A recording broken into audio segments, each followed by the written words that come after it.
क्या क्या current affairs वगैरह पढ़ रहे हैं आप लोग? कहाँ से पढ़ रहे हैं? कहाँ से पढ़ रहे हो? जो क्लास में पढ़ाया जा रहा है केवल वही पढ़ रहे हैं या इसके अलावा आप अपने पास से प्रयास कर रहे हैं करंट अफेयर्स को पढ़ने का? देखिए, मैंने आप लोगों को पहले ही बताया कि करंट अफेयर्स यूपीएससी या जितने भी आपके वनडे एग्जामिनेशन है, जितने भी आपके कॉम्पिटिटिव एग्जामिनेशन है, उन सभी में मोस्ट ऑफ द क्वेश्चन 60% आपका करंट अफेयर्स का वेटेज रहता है। So it is very important for all of you to learn current affairs vigorously. ठीक है कि आपको करंट अफेयर्स पढ़ना ही पढ़ना है। सोर्सेज मैंने आपको ऑलरेडी बता रखे हैं। आप लोग डेली न्यूज़पेपर रीडिंग की हैबिट डालिए, चाहे वो हिंदी में आप पढ़िए या फिर इंग्लिश में पढ़िए। ठीक है, इंग्लिश में जो इंग्लिश मीडियम के बच्चे हैं द हिंदू यूज कर सकते हैं, और हिंदी मीडियम के बच्चे जनसत्ता न्यूज़पेपर आता है उसको पढ़ सकते हैं, और साथ ही साथ दैनिक जागरण का राष्ट्रीय संकलन आता है उसको भी पढ़ सकते हैं। ठीक है, तो ये आप लोगों के लिए इंपॉर्टेंट है कि आप लोग करंट अफेयर्स करिए। आप अगर मंथली बेसिस करंट अफेयर्स करना चाहते हैं तो कई सारी, जैसे विजन आईएएस है, ध्येय आईएएस है, आईएएस बाबा है, इन सब का एक कंपाइलेशन आता है जो मंथली बेसिस पर आता है, तो उसको भी आप लोग कर सकते हैं। ठीक है, कल हम लोगों ने टॉपिक कहां पर छोड़ा था? महेंद्र वर्मन नर्सिंग वर्मन सेकंड की बात। ठीक है, देखिए कल हम लोग टॉपिक पढ़ रहे थे हर्षवर्धन और उसका समय। ठीक है, हर्षवर्धन ये हमारा पूर्व मध्यकालीन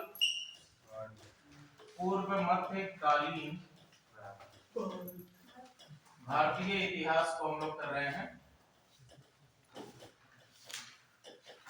देखिए, मध्यकालीन इतिहास को हम डायरेक्टली भी शुरू कर सकते थे, लेकिन इट इज इंपॉर्टेंट कि एक बेस जब आपका मध्यकालीन में आते आते हो जाएगा कि क्या फ्यूडेलिटी सिस्टम है, सामंती व्यवस्था क्या होती है।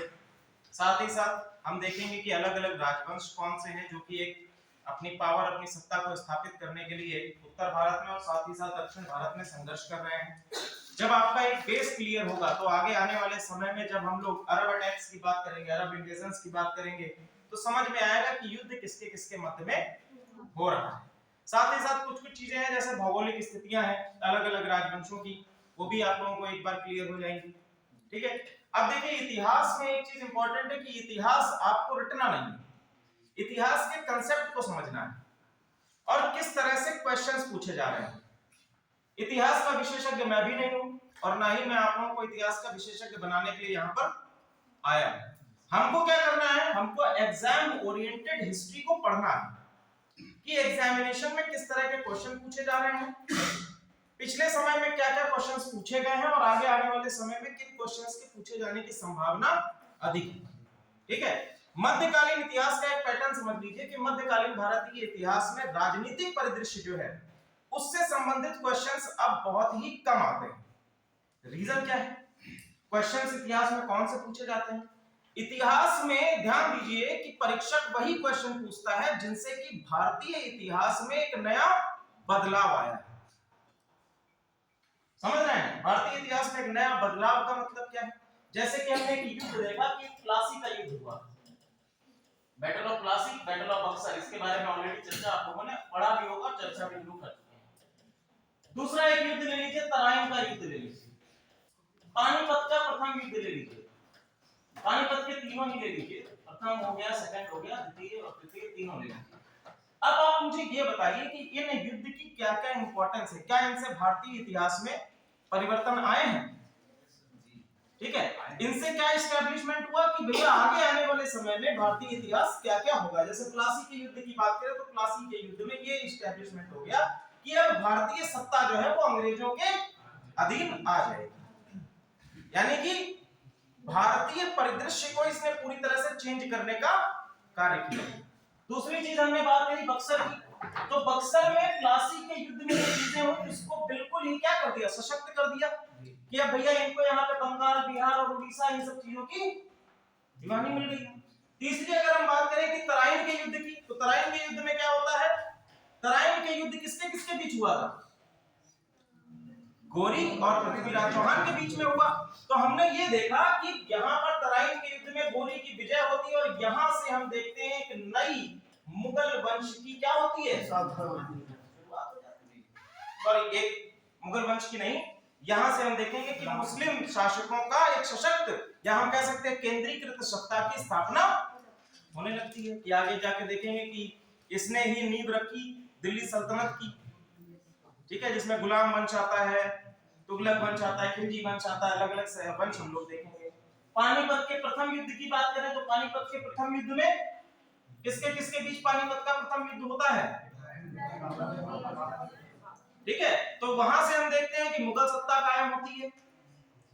तो देखिए ये ऐसे युद्ध हैं जिनसे कि क्या हो रहा है, भारत में इतिहास एक बदलाव ले रहा है। ऐसी जगह से क्वेश्चंस पूछे जाते हैं। अब मध्यकालीन भारत की अगर शुरुआत की बात करें, अगर राजपूतों की बात करें, आप ये बताइए कि प्लासी का युद्ध कब हुआ था, 1757 में हुआ था। बक्सर का युद्ध कब हो रहा है, 1764 में। बीच में समय कितना है, 7 वर्ष का समय। अंग्रेजों ने 2 युद्ध किए इंपॉर्टेंट भारत में, आधुनिक भारत की अगर बात करें, लेकिन दोनों ही युद्ध इंपॉर्टेंट है। दोनों के बीच में समय कितना है, 7 वर्ष का। और अगर आप राजपूत युद्धों की बात करेंगे, जो हमारा प्रारंभिक या हम कह सकते हैं कि अर्ली मिडिवल एज में है, यहां पर आप देखेंगे कि 1 वर्ष में 7 युद्ध दिखाई देंगे। तो इनका इंपॉर्टेंस क्या हो जाता है, नल एंड वॉइड हो जाता है। क्यों, क्योंकि इन वॉर्स का उतना, जब देखिए कोई चीज ज्यादा हो जाती है तो एग्जामिनर जो है वहां से क्वेश्चन क्या करता है, पूछना बंद कर देता है। यहां पर जो क्वेश्चन आपसे पूछे जाएंगे वो किन किन चीजों में पूछे जाएंगे, स्थापत्य कला का विकास पूछा जाएगा, स्थापत्य कला का विकास पूछा जाएगा कि आपकी यहां पर देखेंगे कि आर्किटेक्चर क्या है। दूसरी चीज क्या पूछी जाएगी, समाज के बारे में पूछा जाएगा, लिटरेचर पूछा जाएगा, साहित्य पूछा जाएगा इस समय का। इन चीजों से क्वेश्चन ज्यादा बनेंगे, ना कि पॉलिटिकल हिस्ट्री से क्वेश्चन। तो समझ में आया किस तरह से आप लोगों को ये इतिहास पढ़ना है, क्या क्या चीजें पढ़नी है कि जो भारतीय इतिहास के परिदृश्य को चेंज कर रहा है, उन चीजों को आपको ज्यादा ध्यान में रखना है। और साथ ही साथ किन चीजों को ध्यान में रखना है, कला एवं साहित्य है, समाज है, ये सारी चीजों को आपको लेके चलना है, ठीक है। अब हम लोग अपने टॉपिक पे आ जाते हैं, जहां पर हम लोगों ने कल छोड़ा था, ठीक है। ये चीजें समझ में आप लोगों को आ गई। हम लोगों को आज नरसिंह वर्मन करना है, ठीक है। कल हम लोगों ने क्या कर लिया था, कल महेंद्र वर्मन को खत्म कर लिया था। अब हम लोगों को आगे पल्लव वंश हम लोग पढ़ रहे थे, उसमें हम लोगों को पढ़ना है नरसिंह वर्मन और उसकी उपलब्धियों को, ठीक है।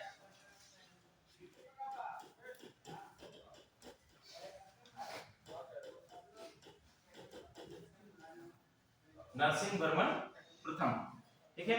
नरसिंह वर्मन प्रथम देखिए, सबसे पहले इसको किस नाम से जाना जाता है, इसको ममल्ला के नाम से जाना जाता है। किसके नाम से, ममल्ल के नाम से इसको जाना जाता है, ठीक है। ममल्ल का मतलब क्या है, देखिए मल्ल का मतलब क्या होता है, युद्ध, ठीक है।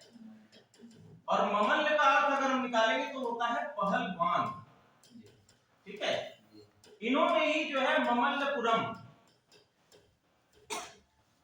कांची के पास में ही है ममल्लपुरम, या जिसको वर्तमान समय में हम लोग किस नाम से जानते हैं, महाबलीपुरम के नाम से जानते हैं। इसकी स्थापना किसके द्वारा की गई, नरसिंह वर्मन प्रथम के द्वारा इनकी स्थापना की गई, ठीक है, महाबलीपुरम। दूसरी चीज, सबसे पहले इनकी एक और उपलब्धि है, श्रीलंका में नौसेना अभियान इनके द्वारा लाया गया। क्या लाया गया, श्रीलंका में नौसेना अभियान। देखिए पल्लवों की एक खासियत रही है कि पल्लव नौसेना, यानी कि हम कह सकते हैं मैरीटाइम जो इनकी मिलिट्री है, वो सबसे ज्यादा सशक्त मानी गई है दक्षिण भारत में। दक्षिण भारत में नौसेना के माध्यम में आपके जो पल्लव हैं, इनको सबसे अधिक सशक्त माना गया है, ठीक है। दूसरी चीज, हुएनसांग, इन्हीं के शासन काल में कांचीपुरम आता है। नरसिंह वर्मन प्रथम के समय में हुएनसांग भी विजिट करता है। जब हम लोग हुएनसांग के बारे में पढ़ेंगे, हुएनसांग की यात्रा पढ़ेंगे, तो इसमें एक क्रोनोलॉजी डेवलप करेंगे कि हुएनसांग सबसे पहले किसके दरबार में आया और साथ ही साथ वापसी में किन किन दरबारों से होता हुआ गया है। ठीक है, वो हमारा आर्ट एंड कल्चर के उसमें आएगा। इसके बाद है हमारे एक इसमें युद्ध लिख लीजिए, मणिमंगलम युद्ध।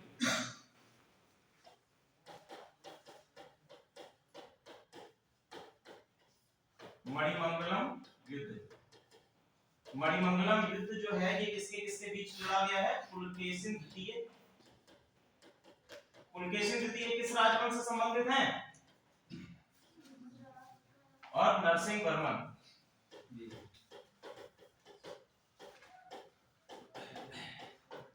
पुलकेशिन द्वितीय किस राजवंश से हैं? चालुक्य वंश से। ठीक है,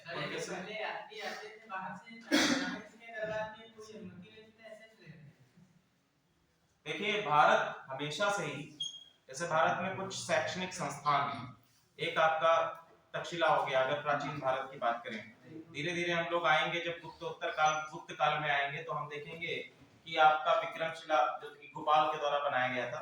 ठीक है, पाल राजा गोपाल के द्वारा विक्रमशिला बनाया गया। तो ये सभी शैक्षणिक केंद्र हैं। कांची जो है, कांची भी एक शैक्षणिक केंद्र है। अब शैक्षणिक केंद्र में आने के लिए किसी की अनुमति लेने की आवश्यकता होती है?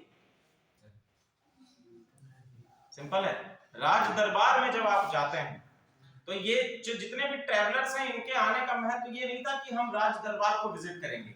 इनके आने का केवल एक मोटो रहता था कि हम यहाँ पर शिक्षा ग्रहण करने के कारण आ रहे हैं। जैसे कि आपके बुद्धिज्म है, जैनिज्म है, इन सभी चीजों की शिक्षा ग्रहण करने के लिए भारत में इनका आगमन हुआ।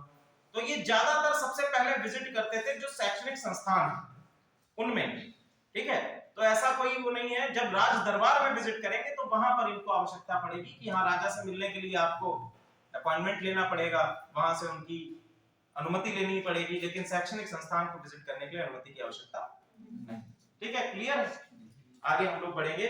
दूसरा हमारा राजा है नरसिंह वर्मन सेकंड, जिसको राज सिंह के नाम से भी जाना जाता है। नेक्स्ट है हमारा नरसिंह वर्मन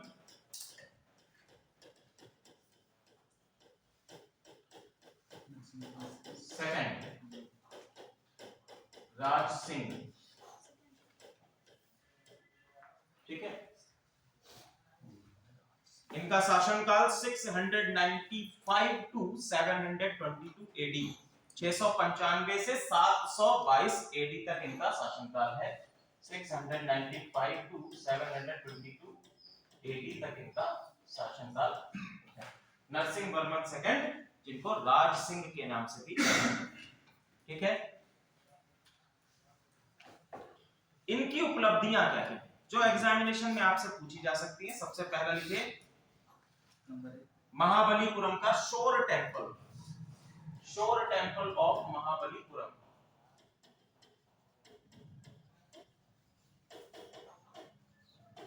महाबलीपुरम, जिसको हम लोग ममल्लापुरम के भी नाम से जानते हैं।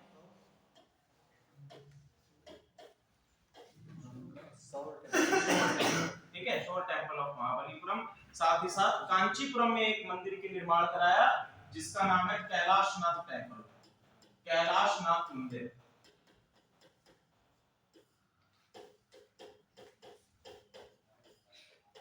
ये कहां पर है? कांची में। कांची जो पल्लवों की राजधानी है, यहाँ पर इन्होंने, देखिए इस तरह के क्वेश्चंस आपसे पूछे जा सकते हैं कि पर्टिकुलर मंदिर का निर्माण किसने कराया। यूपीएससी में 4-5 मंदिर दे देगा, साथ ही साथ उसके सामने के राजा का नाम दे देगा और आपको उसे मैच करना होगा कि किन राजाओं के द्वारा इन मंदिरों का निर्माण कराया गया। या फिर ये पूछ देगा कि निम्न में से कौन सा जोड़ा सुमेलित नहीं है। ठीक है, या ये पूछ देगा कि पहले ये पूछेगा कि सुमेलन करिए, तो उसमें अलग अलग दे देगा और उसपे आपको मिलाना होगा। या ये पूछ देगा निम्न में से कौन सा सत्य नहीं है, तो उसमें 4 आपको ऑप्शन दिए रहेंगे, उसमें ये बताना होगा कौन सा इसमें सुमेलन नहीं है। ठीक है, इस तरह के क्वेश्चंस आपके यूपीएससी या पीसीएस में बनते हैं। दूसरी चीज, इनके राज दरबारी कवि का नाम लिख लीजिए, दंडिन।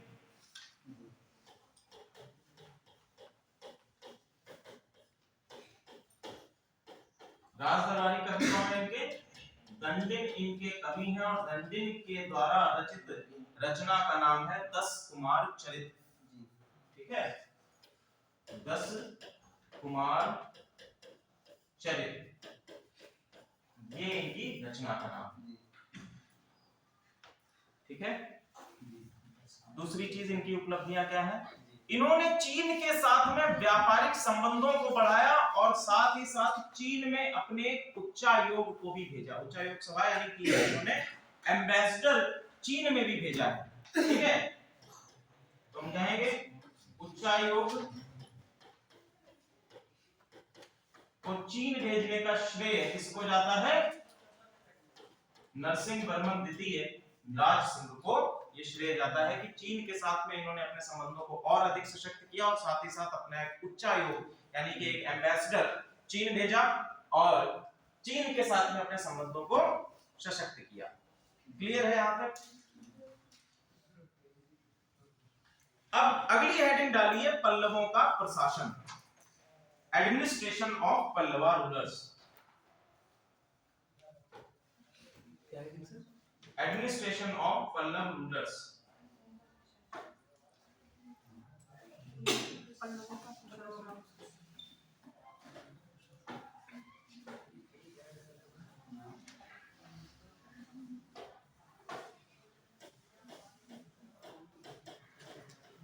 पल्लवों का प्रशासन।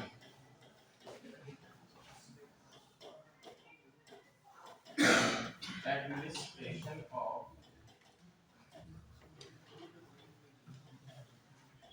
पल्लव।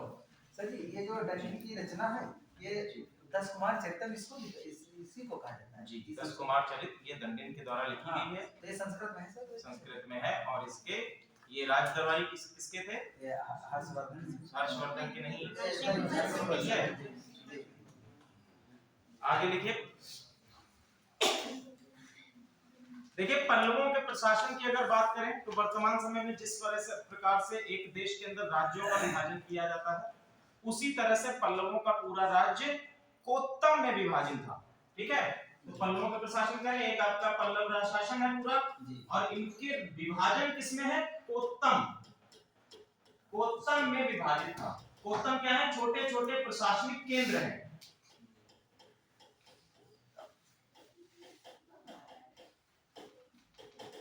कोत्तम क्या है भैया? ये छोटे छोटे प्रशासनिक केंद्र हैं। समझ में आ रहा है आप लोगों को? ठीक है, कोत्तम क्या है बेटा बताओ जरा, आप बताइए मैम। कोत्तम यहाँ पर क्या है? प्रशासनिक केंद्र। प्रशासनिक केंद्र क्या होते हैं? मैंने कहा कि छोटे प्रशासनिक केंद्र हैं। तो छोटे प्रशासनिक केंद्र का अर्थ क्या हुआ? अरे एक लोग को बता रहे तो सब लोग बताएं सर। जैसे जैसे कि विकासखंड होते हैं, जैसे कि विकासखंड होते हैं। ठीक है, देखिए, जब प्रशासन को एक सिंपल जगह से चलाना मुश्किल हो जाता है, या हम कह सकते हैं, देखिए, एक जब बड़ा राज्य होता है तो उस राज्य में कई सारे, पूरे राज्य को एक राजा तो चला नहीं सकता है, उसको कई सारी प्रशासनिक इकाइयों की आवश्यकता होती है। तो वो अपने राज्य को क्या करता है? छोटे छोटे प्रांतों में डिवाइड कर देता है। तो यहाँ पर जो आपका कोत्तम है, ये आपकी क्या है? ये पल्लव शासन की प्रशासनिक इकाई है, यानी कि छोटी छोटी इकाइयां हैं जहां पर सामंतों की नियुक्ति की गई, यानी छोटे छोटे ऑफिसर्स, एडमिनिस्ट्रेटिव ऑफिसर्स की नियुक्ति की जाती है, जिनको सामंत कहा गया। ठीक है, क्लियर है ये पॉइंट? ये कंसेप्ट आप लोगों को क्लियर है? आगे हम लोग बढ़ते हैं। दूसरी चीज क्या है? इसके समय में ही एक और चीज आती है जिसको कहा गया देवदान। ये पल्लवों के शासन में है देवदान, और दूसरा है ब्रह्मदान। देवदान और ब्रह्मदान, ये ध्यान रखिएगा, इनसे रिलेटेड क्वेश्चन आपसे पूछा जा चुका है पीसीएस एग्जामिनेशन में कि देवदान क्या है। तो देवदान क्या है? It is the land grant, या भूमि दान है। किसको? ये दान है मंदिर को।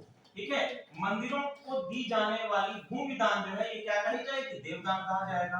और दूसरा क्या है? ब्रह्मदान है। तो ब्रह्मदान क्या कहा जाएगा? ये आपकी भूमि दान है। किसको? ब्राह्मणों को। ठीक है, ये भूमि दान किसको है? ब्राह्मणों को दिया जाने वाला भूमि दान। ध्यान रखिएगा दोनों चीजें, पहला क्या है? देवदान, ब्रह्मदान। ठीक है, तो ब्रह्मदान को आप भूमि दान मंदिर को मत लगा के चले आइएगा। क्लियर है? अब आगे हम लोग देखते हैं, ब्रह्मदान और भूमिदान समझ में आ गया। आगे हम लोग देखेंगे कि नेक्स्ट चीज क्या है। अब इसमें एक बात और पॉइंट नोट कर लीजिएगा कि ये जो आपके ब्रह्मदान है और भूमिदान है, ये दोनों टैक्स फ्री थे, यानी कि इन पर किसी प्रकार का टैक्स नहीं देना पड़ता था, ना ही मंदिर को कोई टैक्स देना पड़ता था, ना ही ब्राह्मणों को जो ब्रह्मदान के अंतर्गत भूमि प्राप्त हो रही है उस पर टैक्स नहीं देना, कर नहीं देना। ठीक है, ये कर मुक्त है। अगला टॉपिक डालिए भूमि कर,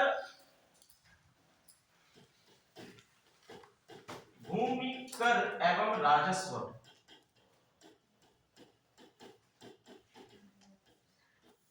लैंड टैक्स एंड रेवेन्यू।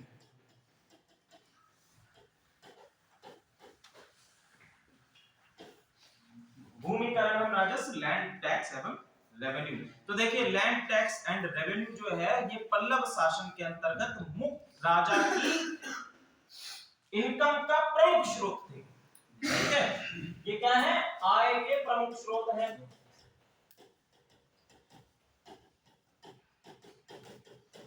राजा की आय के प्रमुख स्रोत हैं। ज्यादा लिखने पे ध्यान मत दीजिए, फोटो खींच के डाल देंगे, आप लोग देख लीजिए। ठीक है, कांसेप्ट समझते रहिए। राजा की आय के प्रमुख स्रोत हैं। दूसरी चीज क्या है, दूसरा कर कौन सा है, पहला है आपका विनिर्माण कर, यानी कि हम जिसको क्या कहेंगे, मैन्युफैक्चरिंग टैक्स।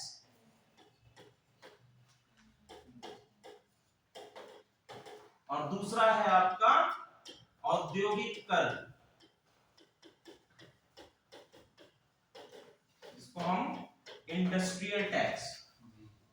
अब ये टैक्स किसको किसको देना पड़ता था, ये टैक्स किसको किसको देना पड़ेगा, कौन कौन से देंगे लोग। तो इसमें कौन कौन से लोग सम्मिलित हैं, इसमें आपके आर्टिसंस हैं, यानी कि आपके शिल्पकार हैं, उद्योगपति हैं, साथ ही साथ आपके वॉशरमैन हैं, गोल्ड स्मिथ यानी सुनार हैं, आर्टिसंस, शिल्पकार, सुनार, वॉशरमैन। वॉशरमैन क्या हो गए, जो आपके कपड़ा धोने का काम करते हैं, धोबी। ठीक है, ऑयल प्रेशर और वीवर यानी बुनकर, इन लोगों को ये कर देने पड़ते थे।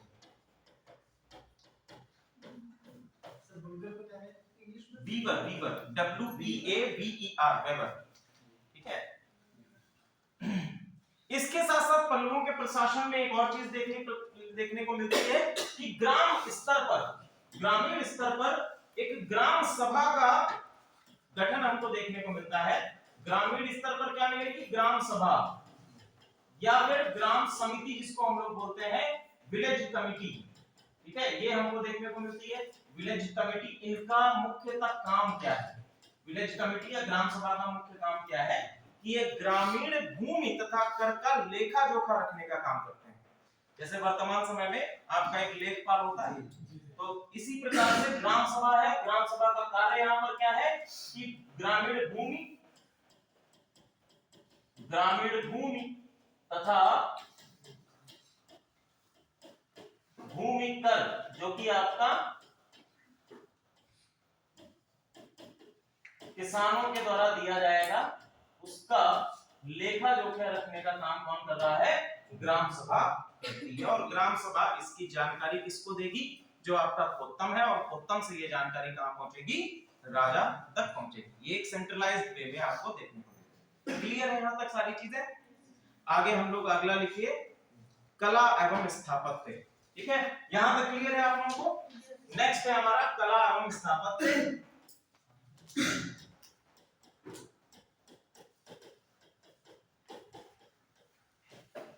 Art and architecture.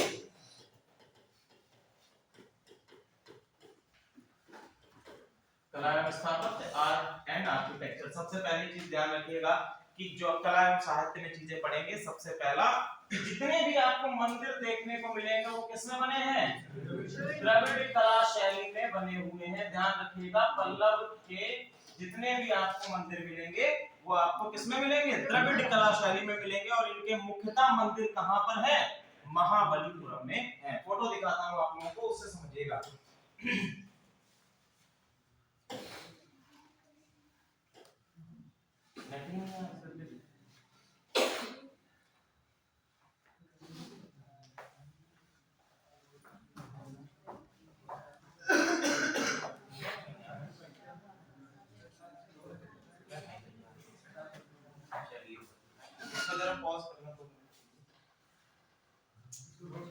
पॉज कर के पॉज कर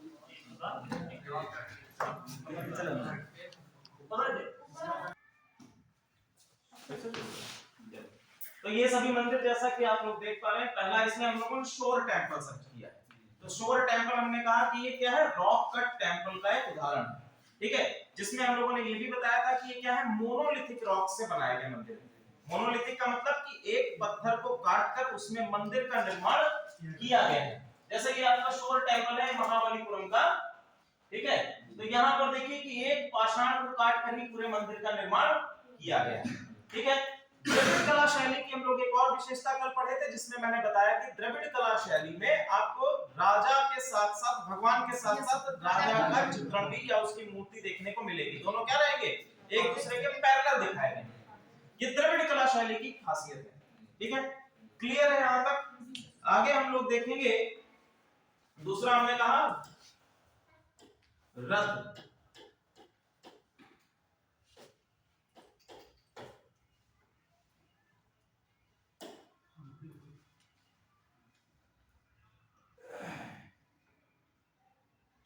देखिए पंचरथ जो है ये आपके हमको महाबलीपुरम में प्राप्त होते हैं, पंचरथ, ठीक है। पंचरथ ये महेंद्र वर्मन के द्वारा बनवाए गए हैं, ये हमको देखने को मिलेंगे। महेंद्र वर्मन जिनको हम लोग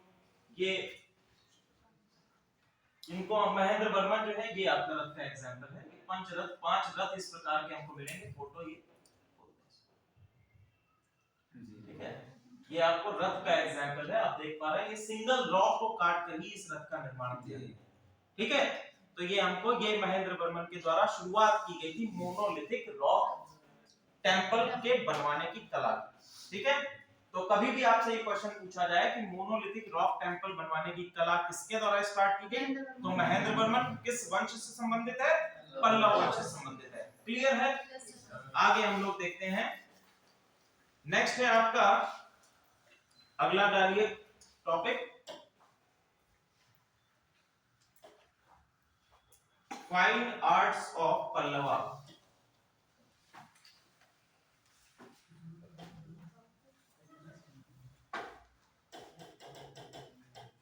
फाइन आर्ट में दो ही एक चीजें हैं,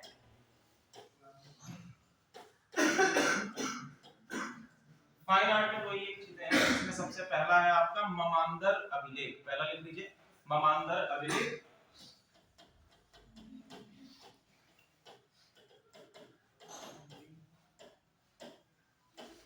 और दूसरा है आपका कुदुमियन मलाई अभिलेख। अब इन दोनों चीजों को बताए क्या दी चीजें, देखो पहला यहाँ पर हमको चीजें मिलती है वोकल म्यूजिक के नोटेशंस की, ठीक है, यहाँ पर क्या मिलेगा, नोटेशन ऑफ वोकल म्यूजिक। इसका अर्थ क्या है समझिएगा, इसका वोकल म्यूजिक क्या है कि जो हम गा रहे हैं, ठीक है, जैसे आप लोगों ने डिफरेंट टाइप्स ऑफ राग देखे होंगे कि राग भैरवी है, राग राग है, तो उनके कुछ नोटेशंस होते हैं, उनके कुछ नोट्स होते हैं जिनसे कि उस राग का पर्टिकुलर गीत निकलता है।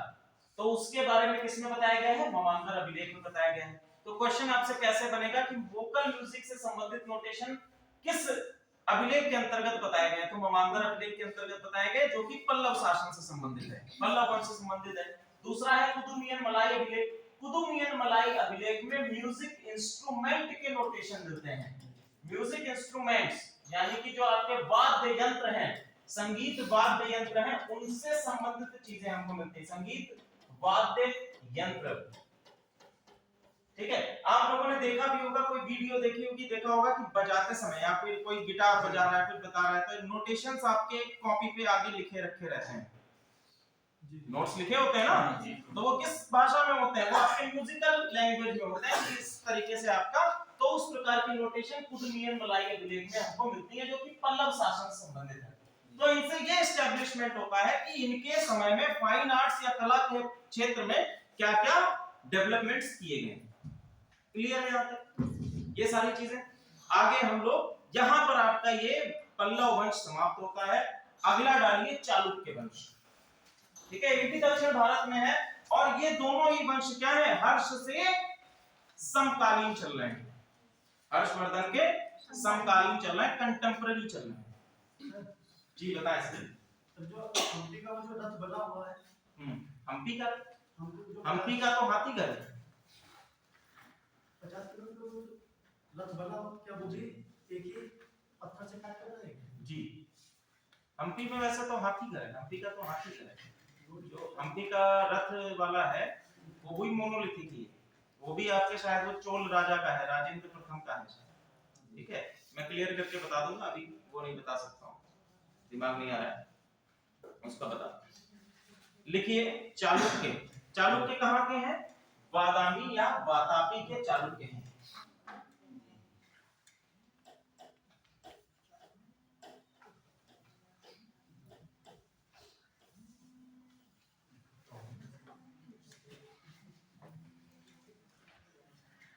चालुक्य हैं बादामी या वातापी के चालुक्य। इनका शासनकाल लिखिए 543 टू 755 एडी, 543 से 755 एडी।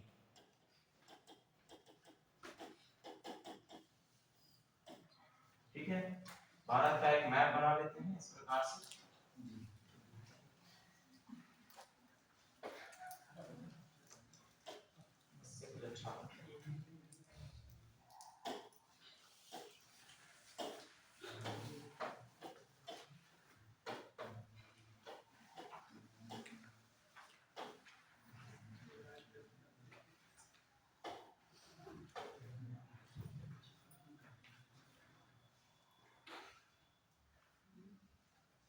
आ गया।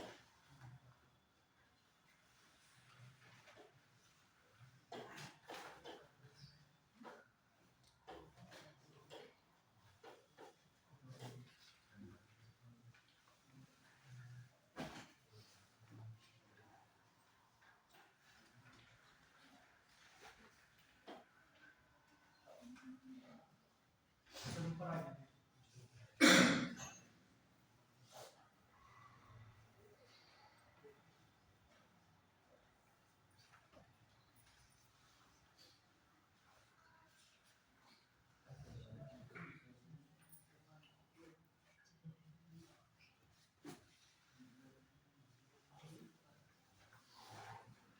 नेट बड़ा कर लो।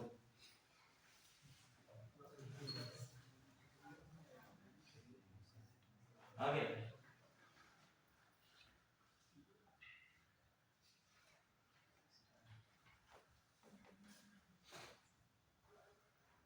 डाउनलोड हो गया, ये जी जी सेव हो गया। Very good.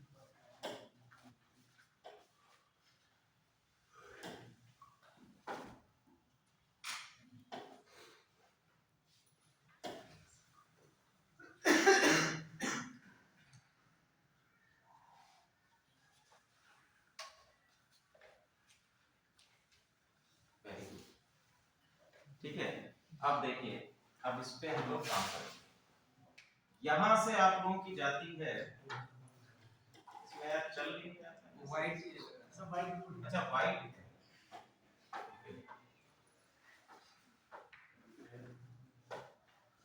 हाँ ठीक है, यहां से आपकी जा रही है, कौन सी नदी जाती है? नर्मदा।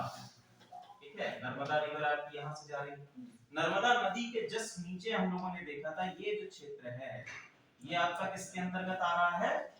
चालुक्य शासन के अंतर्गत आ रहा है। ठीक है, इसके नीचे हम लोग देखेंगे ये वाला शासन किसका है, लगभग आउटलाइन बना रहा हूं मैं। ये पल्लव वंश है। ठीक है, समझ में आ रहा है एक्सटेंट कहां तक है? ठीक है, मैप देखिए बहुत इंपॉर्टेंट है। मैप जब आप लोग अपने दिमाग में रखेंगे तब आप लोग एक बढ़िया तरीके से राजनीतिक एक्सटेंट को समझ पाएंगे। ठीक है, अब देखिए चालुक्य जो है इनकी पर्टिकुलर 3 ब्रांचेस हैं। सबसे पहले हम लोग चालुक्य के ओरिजिन को देख लेते हैं कि ओरिजिन इनका कहां पर से है। ठीक है, ओरिजिन या उद्भव को हम लोग देखते हैं, ओरिजिन या उद्भव कैसा है। तो सबसे पहले देखिए एक वंश है जो कि कर्नाटक में आता है, कदम्ब वंश। ठीक है, कदम्ब वंश। कदम्ब वंश कहां से है? कर्नाटक में है। ठीक है, तो इतिहासकारों ने चालुक्यों की ओरिजिन एक किससे बताई है कि कदम्ब वंश से बताई है। दूसरी चीज इन्होंने क्या बताई कि कदम्ब वंश का जो प्रथम शासक है वो किसका सामंत था? सातवाहन वंश का शासन, सातवाहन वंश का सामंत जो है यही कदम्ब वंश की शुरुआत करता है और अंत में कदम्ब वंश से ही किसकी शाखा निकलती है? चालुक्यों की शाखा निकलती है। ठीक है, अब देखो चालुक्य जो है वो तीन पार्टों में डिवाइड है, तीन शाखाएं हैं चालुक्यों की। चालुक्यों का इतिहास जो है वो आपका 380 से ही शुरू हो जाता है। ठीक है, जहां पर हम लोग देखेंगे कि सातवाहन वंश जब कमजोर होता है, सातवाहन वंश जब अपने पतन की ओर जाता है तो उससे कई सारे छोटे छोटे राज्य निकल के आते हैं, जिसमें एक आपका कदम्ब वंश है। कदम्ब वंश जो कि कर्नाटक में अपने आप को एस्टैब्लिश करता है। इसी से हम लोग देखेंगे कि हमारा सातवाहन वंश का सामंत है कदम्ब वंश। कदम्ब वंश से ही आपका निकल के आया है क्या? चालुक्य वंश निकल कर आता है, चालुक्य वंश का एस्टैब्लिशमेंट होता है। अब देखिए चालुक्य वंश में सबसे पहले हम लोगों को इनके बारे में जानकारी कहां से मिलती है? तो जानकारी मिलने का स्रोत है महाकूट अभिलेख। ठीक है, स्रोत क्या है? महाकूट अभिलेख।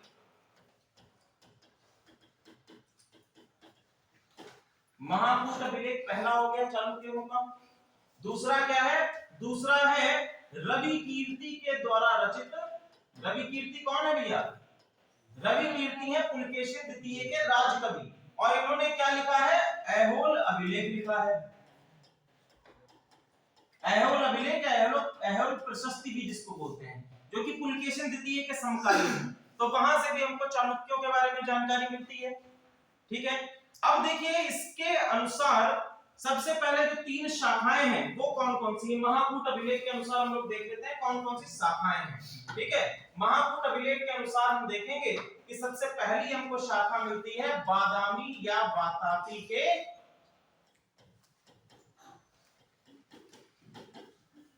बादामी या वातापी के चालुक्य, पहला मिल गया।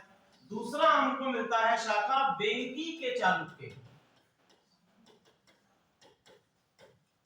वेंगी के चालुक्य। और तीसरा हमको मिलता है कल्याणी के चालुक्य, जिनको पश्चिमी चालुक्य भी कहा गया है। तीसरा कौन है? कल्याणी के चालुक्य। ठीक है, ये चालुक्य तीन शाखाओं में विभाजित हैं। इनकी जब अभी हम लोग लीनियस देखेंगे, जब क्रोनोलॉजी देखेंगे तो समझ में आएगा कि किस तरह से इनकी शाखाओं का विभाजन हुआ। तो सबसे पहले देखिए कि महाकूट अभिलेख कहता है कि सबसे पहला जो शासक है आपके, सबसे पहला जो शासक है वो कौन है? जयसिंह। इसके आगे नोट आप लोग इस तरह से लिख लीजिएगा, महाकूट अभिलेख। ठीक है, ये महाकूट अभिलेख, ये मैं नहीं कह रहा हूं, ये कौन कह रहा है? ये महाकूट अभिलेख है। ठीक है, महाकूट अभिलेख से हमको पता चलता है कि जो आपका पुलकेशिन प्रथम है उससे पहले दो शासक और हुए। कौन कौन से शासक हुए? पहले हुए जयसिंह और दूसरे हुए रणसिंह। ठीक है, पहले जयसिंह और दूसरा हुआ रणसिंह। ठीक है, अब बात हम लोग करते हैं किसकी? ऐहोल अभिलेख से आ जाते हैं। तो ऐहोल अभिलेख जो है प्रथम शासक का नाम देता है पुलकेशिन प्रथम। ठीक है, पुलकेशिन प्रथम।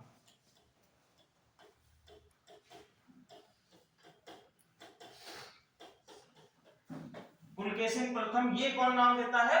ये हमारा कहता है ऐहोल अभिलेख।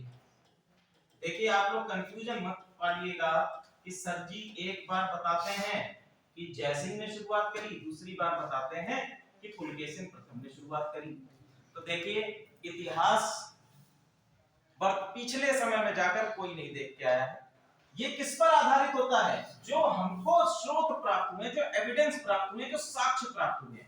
तो एक साक्ष्य कहता है कि जयसिंह ने भैया शुरुआत करी और ऐसा माना गया है कि जयसिंह जो है यही क्या थे? सातवाहन वंश के सामंत थे। सातवाहन वंश के क्या है? ये सामंत हैं। देखिए कल भी मैंने आप लोगों को बताया था कि सातवाहन वंश के अंतर्गत सामंती व्यवस्था देखने को मिली और सातवाहन वंश ने दक्षिण भारत के साथ साथ मालवा, गुजरात, इन क्षेत्रों में, देखिए सातवाहन वंश में राजा हुए हैं गौतमीपुत्र सातकर्णी। जब एंशिएंट इंडिया पढ़ाऊंगा तो उसमें ये चीजें पढ़ाऊंगा। गौतमीपुत्र सातकर्णी का एक उपलब्धि है कि इन्होंने भारत में जितने भी विदेशी आक्रमण हैं, भारत में जितने भी विदेशी आक्रमणकारियों के द्वारा अपनी सत्ता को स्थापित किया है, इन सभी को भारत से निकालने का श्रेय इनको जाता है। ठीक है, यानी कि इनको ये श्रेय दिया जाता है कि भारत से विदेशियों को भगाने का श्रेय सबसे पहले किसको दिया गया है? गौतमीपुत्र सातकर्णी को दिया गया, जो कि सातवाहन वंश के शासक थे। सबसे अधिक समय तक भारत में राज्य करने का जो श्रेय जाता है, हम कह सकते हैं कि सबसे अधिक समय तक किस वंश की सत्ता केंद्रीकृत रही, तो सातवंश। ठीक है, सातवाहन डिनास्टी की सबसे अधिक समय तक। तो पुलकेशिन द्वितीय आ गया। पुलकेशिन द्वितीय की एक उपलब्धि है कि इसने अश्वमेध यज्ञ भी कराया है। तो क्वेश्चन आपसे अगर पूछा जाएगा कि किस चालुक्य शासक के द्वारा अश्वमेध यज्ञ कराया गया, तो आपका आंसर क्या होगा? पुलकेशिन प्रथम के द्वारा अश्वमेध यज्ञ कराया गया। ठीक है, पुलकेशिन प्रथम, इसको कहा जाता है real founder of the Chalukya dynasty.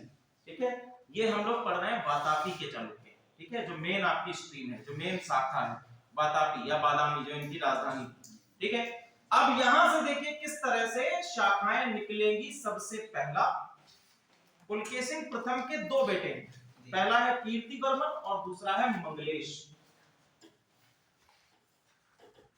पहला बेटा है मंगलेश और दूसरा बेटा है कीर्तिवर्मन।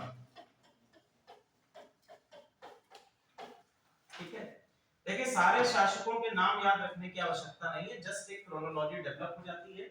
आप लोगों को ये ध्यान रखना है कि किस वंश के अंतर्गत किस राजा की उपलब्धियां सबसे इंपॉर्टेंट है, और उन्हीं से रिलेटेड आपसे क्वेश्चन पूछ दिया जाता है। ठीक है, अब देखिए कीर्तिवर्मन चूंकि बड़ा भाई है, तो शासन कौन संभालेगा? बड़ा भाई संभालेगा। तो इसके दो बेटे, पहला है आपका पुलकेशिन द्वितीय और दूसरा है विष्णुवर्धन। पुलकेशिन द्वितीय और विष्णुवर्धन।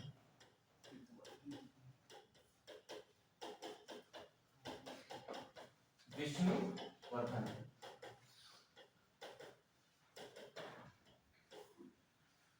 ठीक है सर, ये पुलकेशिन मतलब इनका लिखा पुलकेशिन सेकंड है, मतलब पुलकेशिन द्वितीय। हाँ, द्वितीय जी, पुलकेशिन सेकंड, इंग्लिश में सेकंड बोलते हैं। इनका कीर्तिवर्धन का पुत्र है, कीर्तिवर्मन का, वर्मन का, कीर्तिवर्मन का ये पुत्र है और पुलकेशिन प्रथम का ये पोता है। ठीक है,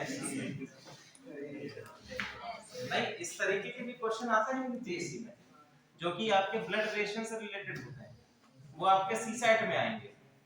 ठीक है, कि इसका पोता ये, इसका बेटा ये, इसका पति ये, इसकी पत्नी वो, इसकी दादी ये, इसकी मौसी ये, इस तरह के क्वेश्चंस आपसे पूछे जाते हैं। बैंकिंग में भी ये तरह के क्वेश्चंस आपसे पूछे जाते हैं। ठीक है, कि चाचा फर्स्ट फ्लोर पे रहते हैं, दादा निचले वाले फ्लोर पे रहते हैं, बीच में बेटा रहता है, तो बताओ पत्नी किस फ्लोर पे रहती है?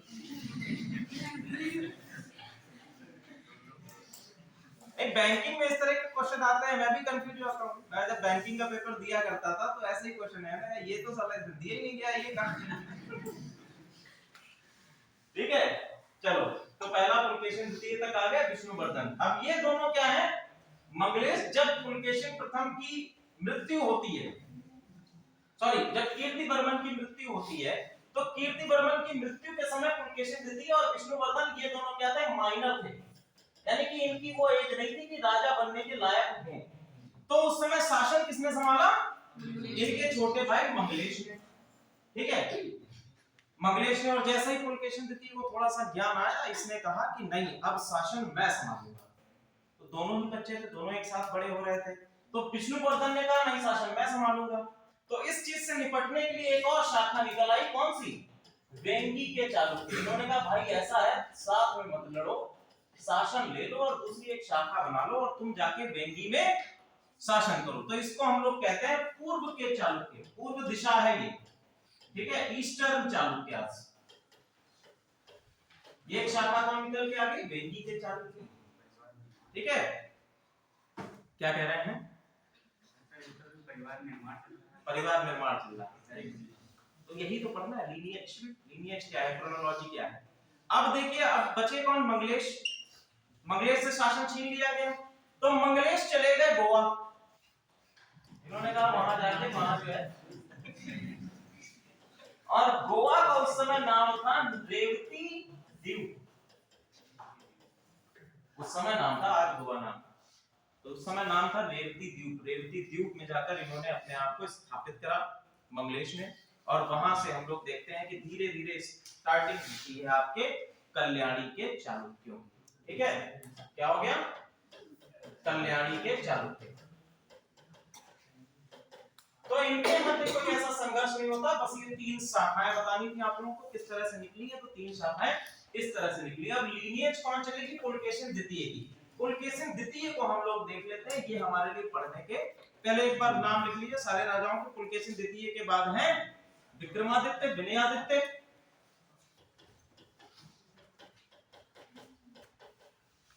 विक्रमादित्य हैं, विनयादित्य हैं, और इसके बाद हैं आपके विजयादित्य, विक्रमादित्य 2, और अंत में आएगा कीर्तिवर्मन।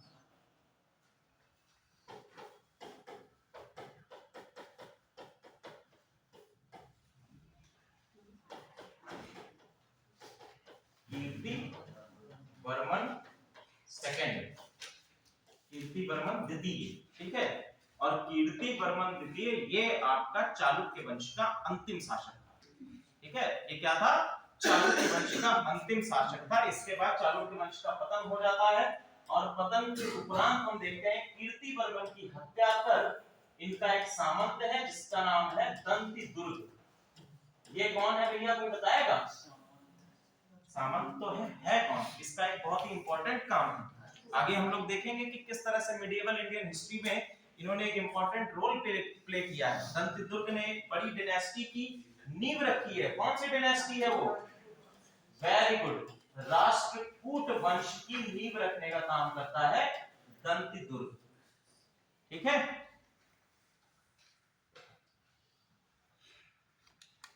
क्लियर है?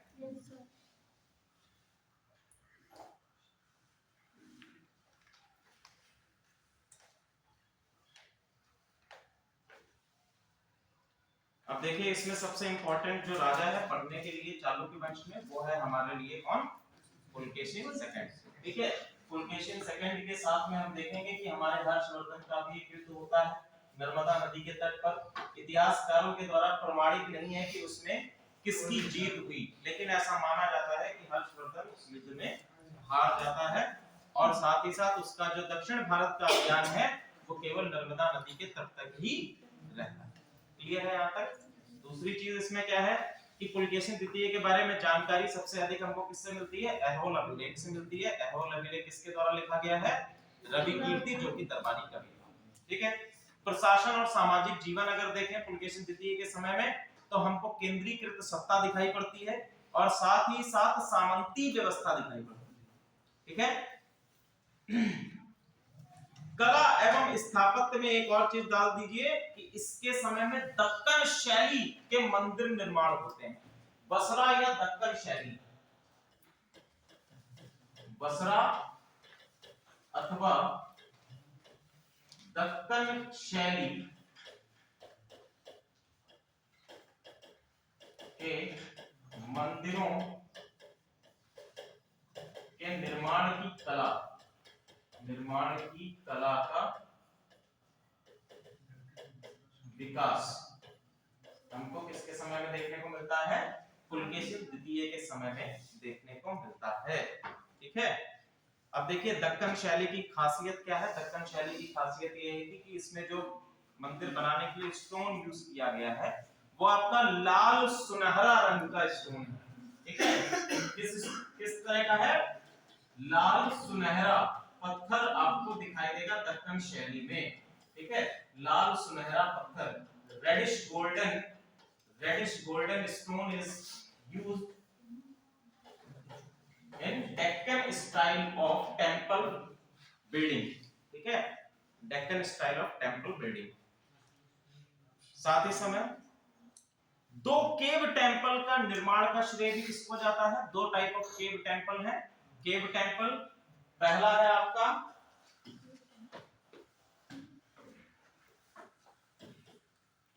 केव टेम्पल, गुफा मंदिर, इन्हीं के समय में शुरुआत हुई। पहला आपका है अजंता, एलोरा और नासिक का केव टेम्पल। देखिए अजंता एलोरा जब हम लोग पढ़ेंगे तो इसमें एक ही राजा नहीं है, आप लोग कंफ्यूज मत होइएगा। मैं आपको बताऊंगा कि अजंता और एलोरा में समय समय पर किन राजाओं ने योगदान दिया है, किन किन गुफा नंबर के साथ बताऊंगा कि भैया ये गुफा नंबर इस राजा ने बनवाई है। ठीक है कि 1 से लेकर 9 गुफा तक किस राजा ने बनवाई, 12 से लेकर 13 गुफा किस राजा ने बनवाई, और वो किस धर्म से संबंधित है ये भी बताऊंगा। जैसे उसमें जैन गुफाएं भी हैं, ब्राह्मणिकल गुफाएं भी हैं और बौद्ध भी गुफाएं, ठीक है, अलग अलग हैं। तो जब हम लोग अजंता एलोरा पढ़ेंगे तब हम लोग वो चीजें पढ़ेंगे, वो आर्ट एंड आर्किटेक्चर में आ जाएगा। क्लियर है? आगे देखिए बादामी केव टेम्पल, बादामी राजधानी है, ठीक है, तो वहां पर भी इन्होंने गुफा निर्माण कराए हैं, गुफा मंदिरों का निर्माण कराया है। बादामी गुफा मंदिर है। बादामी गुफा मंदिर 3 टाइप में है, ठीक है, जिसमें आपके 3 ब्राह्मण गुफा हैं, 3 ब्राह्मण गुफा मंदिर जो कि हिंदू धर्म से संबंधित हैं। दूसरे हैं आपके एक जैन और एक आपकी प्राकृतिक गुफा है जो कि बुद्धिज्म से संबंधित है। एक जैन है और जैन में भी एक तीर्थंकर है पार्श्वनाथ, उनसे संबंधित है बादामी में। और एक आपकी प्राकृतिक गुफा है। प्राकृतिक गुफा मतलब जिसका निर्माण राजशासक के द्वारा नहीं कराया गया, जबकि उसको बाद में हम लोग देखेंगे कि मंदिर के तौर पर कन्वर्ट कर दिया गया है। ठीक है, तो ये किससे संबंधित है? ये बौद्ध धर्म से संबंधित है।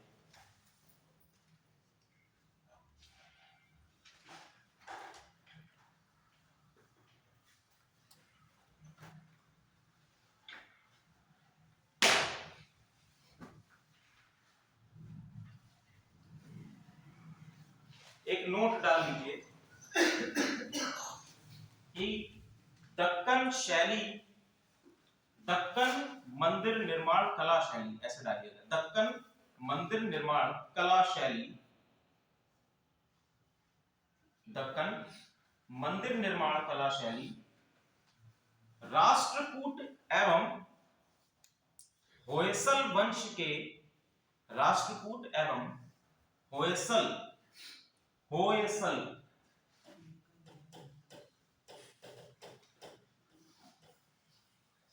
होयसल वंश के दौरान मुख्यतः प्रयोग किया गया है। यानी कि राष्ट्रकूट और होयसल वंश के दौरान बनाए गए जितने भी मंदिर हैं वो मोस्ट ऑफ किसमें बने हुए हैं? दक्कन मंदिर निर्माण कला शैली के अंतर्गत बने हुए। ठीक है, यहां तक सारी चीजें क्लियर है आप लोगों को? अब अगला टॉपिक डालिए,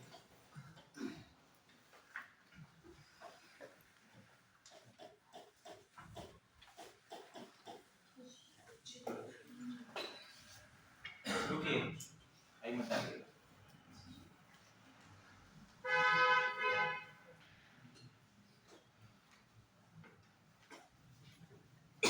हाँ, अभी हम लोग खत्म कर रहे थे हर्षवर्धन, इसको जरा पॉज।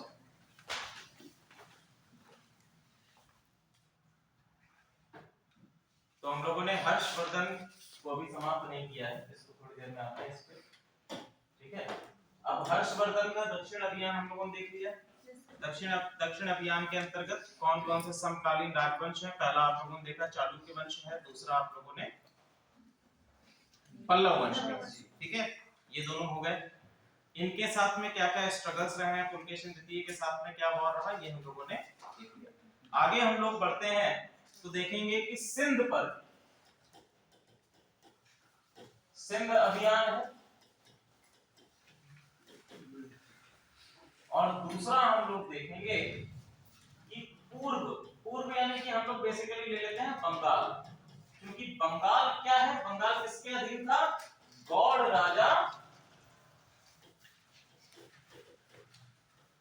शशांक के अधीन था। गौड़ शासक शशांक के अधीन हमको क्या मिलता है, आपका बंगाल मिलता है। पूर्व में पहला सिंध अभियान देखेंगे, दूसरा आपका पूर्व में बंगाल का अभियान देखेंगे। सिंध अभियान की बात करें तो यहाँ पर हमारे हर्षवर्धन को अधिक फल प्राप्त नहीं होता है, सिंध पर अधिक विजय प्राप्त नहीं हो पाती। सिंध का क्षेत्र हर्षवर्धन के समय में इसके अंतर्गत नहीं आ पाता है, ठीक है। पूर्व में अगर बात करें शशांक की, तो शशांक चूंकि इसका क्या है, मुख्य शत्रु है, क्योंकि इसी के कारण इसके जीवन में, प्रारंभिक जीवन में इतनी कठिनाइयां आई। पहली चीज तो राज्यवर्धन की मृत्यु कर दी गई, राज्यवर्धन को मार दिया। उसकी बहन राजश्री को इन्होंने क्या किया था, बंदी बना लिया था, जिसके कारण उनको उसके पति की हत्या करते गए, सब होने जा रही थी। तो ये सारी समस्या किसके कारण उत्पन्न हुई, शशांक और देवदत्त के कारण उत्पन्न हुई थी। तो सबसे बड़ा शत्रु कौन है, शशांक है। तो शशांक को तो मारेगा जरूर, ठीक है।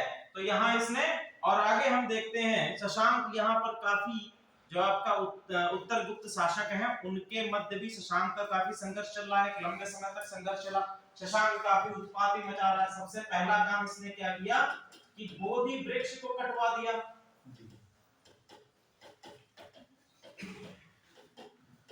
जब इसने मगध पर आक्रमण किया शशांक ने, तो वहां जाकर बोधि वृक्ष को कटवा दिया। और मगध के राजा जो कि उत्तर गुप्त काल से संबंधित है, जिनका नाम है पूर्ण वर्मा, ठीक है। उत्तर गुप्त शासक हैं, उत्तर गुप्त शासक, इनका नाम है पूर्ण वर्मा। तो पूर्ण वर्मा ने बोधि वृक्ष की बची हुई शाखाओं को 100 गायों के दूध से नहलाकर पुनः उसी जगह पर लगाया, और फिर से बोधि वृक्ष को पुनर्जीवित करने का श्रेय इनको जाता है। किसको, पूर्ण वर्मा को। बोधि वृक्ष को पुनर्जीवित किया,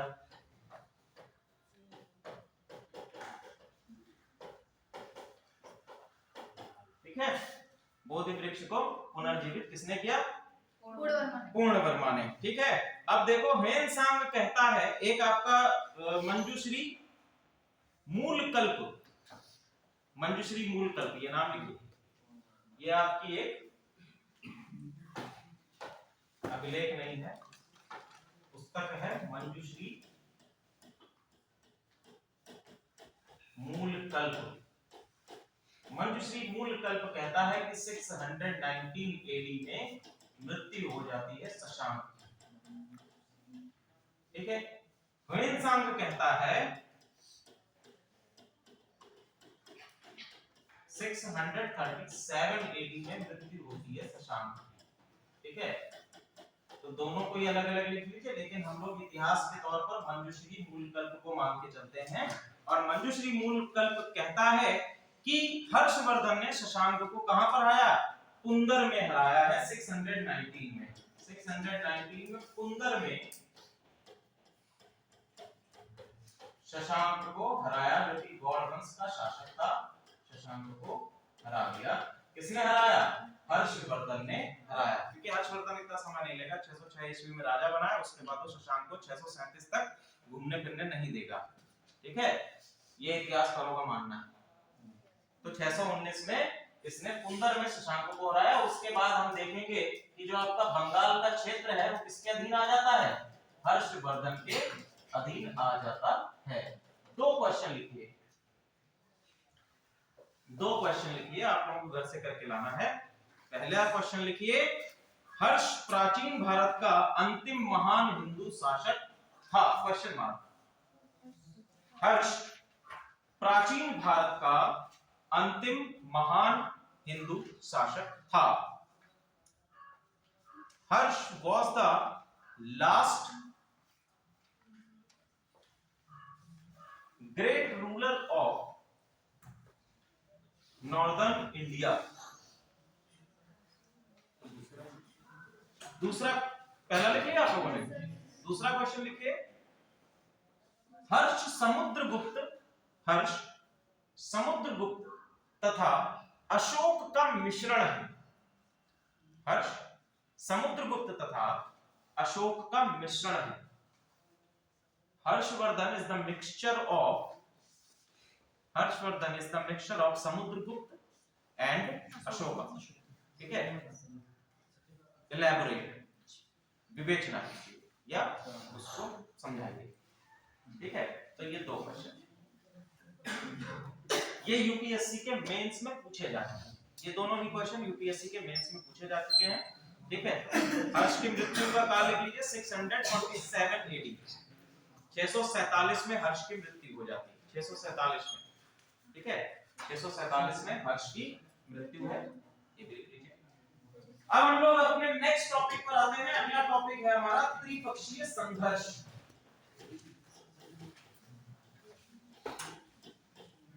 अच्छा, ये 2 क्वेश्चन है, इससे इसको समझने के लिए आपको एक और चीज समझनी होगी। थोड़ा सा एक और चीज देख लीजिए आप लोग।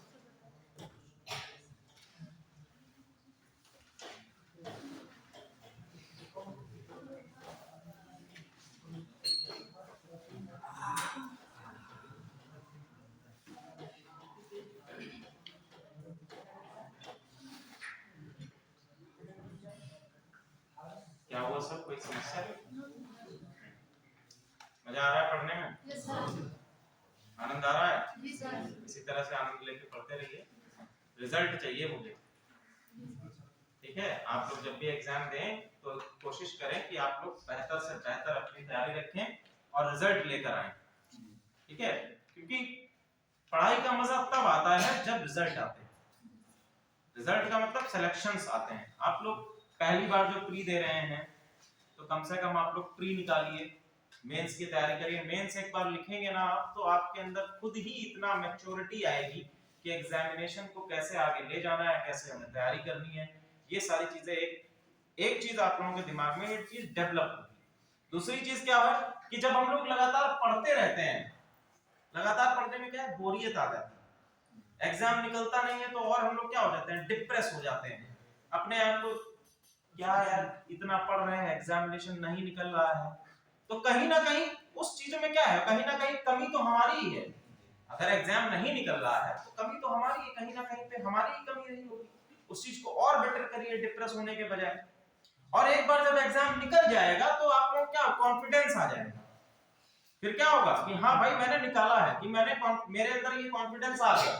फिर क्या होगा कि आप अन्य एग्जाम्स को देने के लिए भी तत्पर हो जाएंगे आप। लेकिन मान लीजिए अभी जो बच्चे शुरुआती स्टेज में है, जो शुरुआत कर रहे हैं, वो एसएससी का एग्जाम देंगे, एसएससी का आप लोग प्री निकालेंगे, तो आपके अंदर ये कॉन्फिडेंस आएगा कि मैं पीसीएस भी दे सकता हूँ। फिर आप लोग पीसीएस देंगे, पीसीएस आपने प्री निकाला तो कॉन्फिडेंस आएगा कि मैं यूपीएससी भी दे सकता हूँ।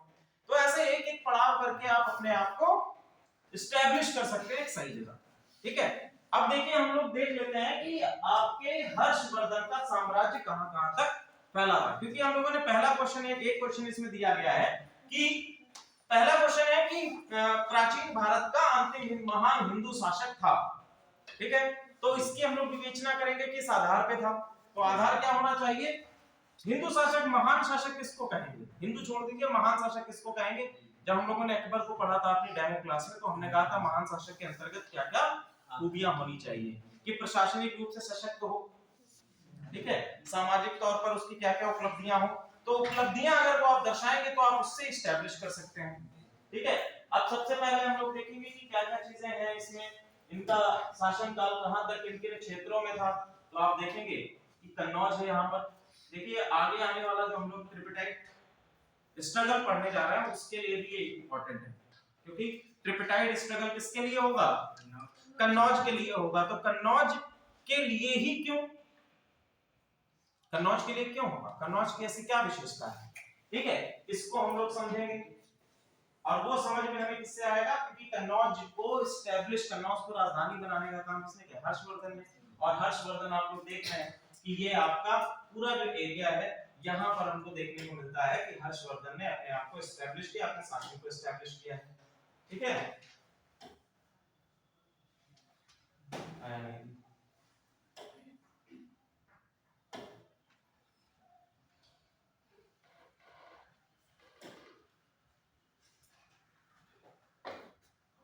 हिस्ट्री में पढ़ा होगा।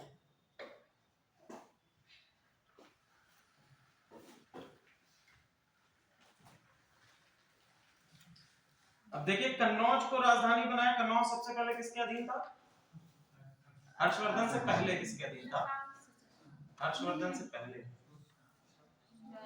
बताओ ना। कल ही बताया था कि कन्नौज किसके अधीन था? मौखरी वंश के अधीन था, ठीक है। और मौखरी वंश के राजा कौन थे? गृहवर्मन। गृहवर्मन के साथ में विवाह किसका हुआ? राष्ट्री का हुआ। राष्ट्री की मृत्यु कर दी गई, राष्ट्री बंदी बना लिया गया और गृहवर्मन को मार दिया गया, ठीक है।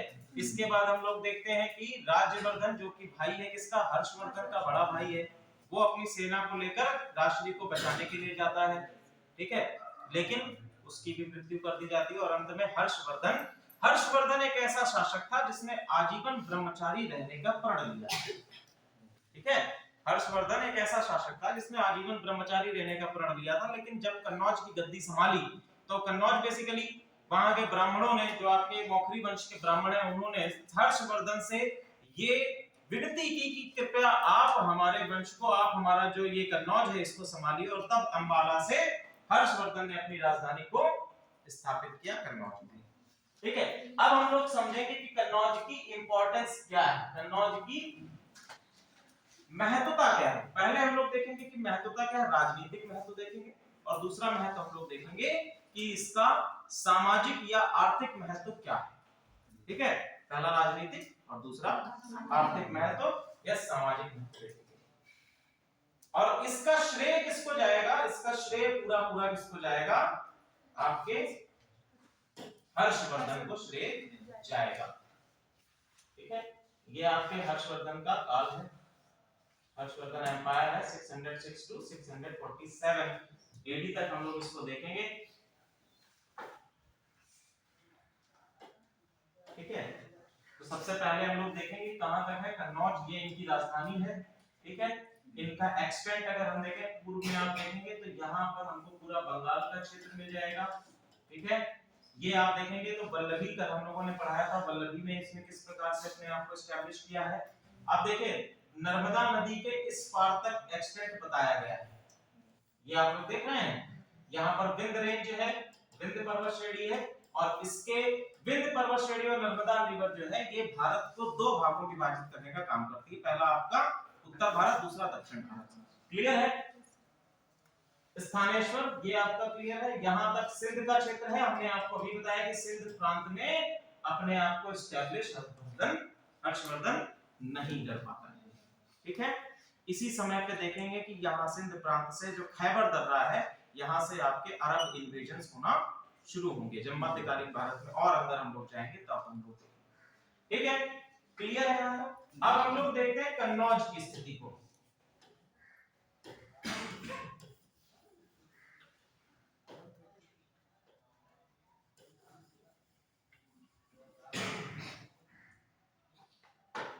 ठीक है, यहां पर आप देखेंगे ये जो आपका है इसको हम लोग क्या कहते हैं? उत्तरापथ। क्या कहते हैं? उत्तरापथ, जिसको अभी क्या किस नाम से जाना जाता है? जीटी रोड के नाम से जाना जाता है, ठीक है। किस नाम से जाना जाता है? जीटी रोड के नाम से जाता है। शेरशाह सूरी ने इसको पक्का कराया था, जिसको हम लोग सूरी क्या शेर रोड क्या नाम से जाना जाता है? सड़के आजम, ठीक है, सड़के आजम के नाम से जाना जाता था सूर्य डायनेस्टी के अंतर्गत, ठीक है। उत्तरापथ इधर ही से आप लोग देखेंगे ये आपका दक्षिणापथ जाता था इस प्रकार से, उत्तरापथ और दक्षिणापथ। ये बेसिकली वर्तमान समय में आपका लाहौर से, पहले ये आपका लाहौर से या सिंध प्रांत से होता हुआ आपका बंगाल तक जाता था, सॉरी पूर्वी बंगाल या हम कह सकते हैं ढाका। ढाका तो वर्तमान समय में किसमें है? बांग्लादेश में है। ढाका तक ये आपका पूरा उत्तरापथ ये प्राचीन समय से ही। तो बेसिकली ये ट्रेड रूट हुआ करता था जो कि सिल्क रोड से भी जुड़ता था, ठीक है। सिंध प्रांत में यहाँ से हम लोग देखेंगे चीन से इधर साइड में आपकी सिल्क रोड जा रही है, ठीक है, सिल्क मार्ग है। तो सिल्क मार्ग से भारतीय व्यापार को जोड़ने का काम करता है। ये तो पढ़ा होगा आप लोगों ने ऑलरेडी, नहीं पढ़ा है? सब गायब है दिमाग से, चलो कोई बात नहीं, क्लियर। तो कन्नौज जो है ये एक चौराहे की तरह, कैसा है? चौराहे की तरह। अभी हम देखेंगे श्रीलंका में जो किंगडम्स हैं, तो सॉरी ये आपका कश्मीर है। कश्मीर में कौन कौन से किंगडम्स थे इस समय में जो समकालीन है? कश्मीर में हम लोग देखेंगे तीन आपके किंगडम्स दिखाई पड़ते हैं। पहला है आपका कारकोट, दूसरा है उत्पल और तीसरा है लाहौर वंश, लोहार वंश। कारकोट वंश, ये हम लोग आगे बढ़ रहे हैं थोड़ा ट्रिपेटाइट स्ट्रगल की ओर। कारकोट वंश है, इसके बाद हम लोग इस वंश के बाद देखेंगे अगला उत्पल वंश है, और तीसरा है आपका लोहार वंश। जब हमारा हर्षवर्धन था तो उस समय कश्मीर पर एक शासक का शासन था जिसका नाम था ललितादित्य। ठीक है, ललितादित्य का शासन था। हर्षवर्धन के बाद हम देखेंगे 3 और वंश आते हैं, जिसमें आपका पहला है कारकोट वंश, दूसरा है आपका उत्पल वंश, तीसरा है आपका लोहार वंश। क्लियर है? अब हम देखेंगे कि उत्तर भारत में जब हमारा यहाँ पर जो आपके चालुक्य हैं, चालुक्य वंश का जब पतन हो जाता है उसके बाद एक और डायनेस्टी जन्म लेती है जिसका नाम है प्रतिहार वंश।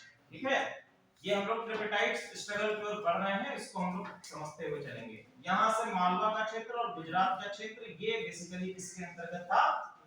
प्रतिहारों के अंतर्गत है। यहाँ पर कौन है?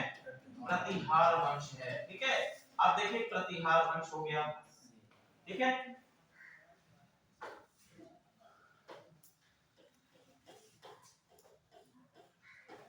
ऐसे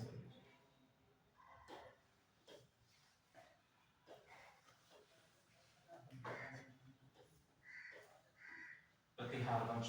नीचे यहाँ पर हम देखेंगे कि एक और वंश उदय होता है जिसका नाम है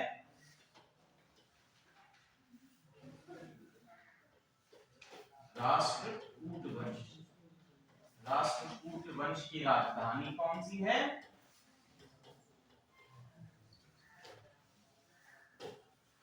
मानीखेत। मानीखेत इनकी राजधानी है। ठीक है, एक वंश का और उदय होता है कहां पर? आपके इस क्षेत्र में, आपके इसमें है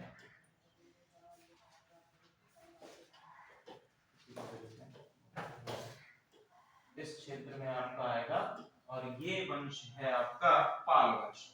ठीक है, कौन सा है? पाल वंश है। ओके, अभी तीनों वंशों का हम लोग बात करेंगे। सबसे पहले हम लोग क्या कर रहे थे कि आपके कन्नौज की इंपॉर्टेंस क्या है। तो सबसे पहले हम लोग देखेंगे राजनीतिक महत्व। तो राजनीतिक महत्व के अंतर्गत हमने बताया कि कन्नौज क्या है। पहला चीज क्या है? कन्नौज एक चौराहे की तरह है। ठीक है, जहां पर सबसे पहले हम लोग देखेंगे कन्नौज से पहली चीज तो क्या है कि कन्नौज उत्तरापथ पर आता है। उत्तरापथ पर आता है, यहां से कश्मीर के क्षेत्रों में भी यानी कि यहां अगर हम अपने आप को एस्टैब्लिश कर रहे हैं तो आप ये देखेंगे कि आप कश्मीर तक भी अपने आप को एस्टैब्लिश कर पाएंगे, सैन्य अभियान ले जा सकते हैं। दूसरी चीज, ये बीचों बीच पे है जहां से हम लोग पूरब और पश्चिम दोनों जगह पर अपने आप को, अपनी सत्ता को एस्टैब्लिश कर सकते हैं प्रशासनिक तौर पर। ठीक है, जब देखिए राजधानी दूर होती है तो अन्य क्षेत्रों में क्या होने लगते हैं? छोटे छोटे राज्य अपने आप को स्वतंत्र कराने का प्रयास करने लगते हैं। ठीक है, हर्षवर्धन जब अंतिम समय था तो उस समय भी यही हुआ कि हर्षवर्धन की राजधानी क्या है? कन्नौज में है। तो कन्नौज में जो आपका ये बंगाल का क्षेत्र है, बंगाल के क्षेत्र में एक उत्पन्न होती है स्थिति जिसको इतिहासकारों ने कहा है मत्स्य न्याय। ये मत्स्य न्याय क्या है? स्थिति। ठीक है, मत्स्य न्याय टर्म क्या है? ये इसका मतलब क्या है? ये कहता है मत्स्य न्याय क्या है कि छोटे छोटे राजवंश जब अपने आप को फ्री कराने के लिए लड़ने लगते हैं, एक अराजकता की स्थिति उत्पन्न हो जाती है, भ्रष्टाचार की स्थिति उत्पन्न हो जाती है, तो उसको टर्म दिया गया कि यह है मत्स्य न्याय। ठीक है, इसके बाद जब हर्षवर्धन की 647 में मृत्यु होती है, ये स्थिति और गंभीर हो जाती है। अब सबसे पहली बार हम देखेंगे कि भारत में, सबसे पहली बार तो नहीं हुआ लेकिन जो आपका पूर्व मध्यकालीन इतिहास है उसमें सबसे पहली बार हम देखेंगे कि यहां पर दिखाई देगा आपको लोकतांत्रिक प्रणाली, जो कि भारत में वर्तमान समय पर चल रही है। लोकतांत्रिक प्रणाली के अंतर्गत एक छोटे से व्यक्ति को, एक छोटे समाज जिसका कोई राजसी परिपेक्ष भी नहीं है, जिसका कोई पुराना ऐसा बैकग्राउंड भी नहीं है, उसको राजा बना दिया जाता है। किसको बनाया गया? गोपाल को राजा बनाया गया, जो कि नींव रखता है किसकी? पाल वंश की नींव रखता है। ठीक है। सबसे पहले भारत में ये कब हुआ था? सबसे पहले भारत में हुआ था गुप्त डायनेस्टी के अंतर्गत, जिसमें लोकतांत्रिक व्यवस्था से ही किसको शासक चुना गया था? बताओ भैया। गुप्त वंश का संस्थापक श्री गुप्त कैसे चुना गया था? लोगों के द्वारा मत देकर के चुना गया था। लोगों ने क्या कहा कि भैया ये राजा बना दो। ठीक है। किसको राजा बनाया जाना चाहिए? इनको बनाया जाना चाहिए। तो ये के मत से, लोकतांत्रिक व्यवस्था से चुना गया। एक और उदाहरण मिलता है कश्मीर में। कश्मीर के राजा थे यशस्कर। ठीक है, यशस्कर।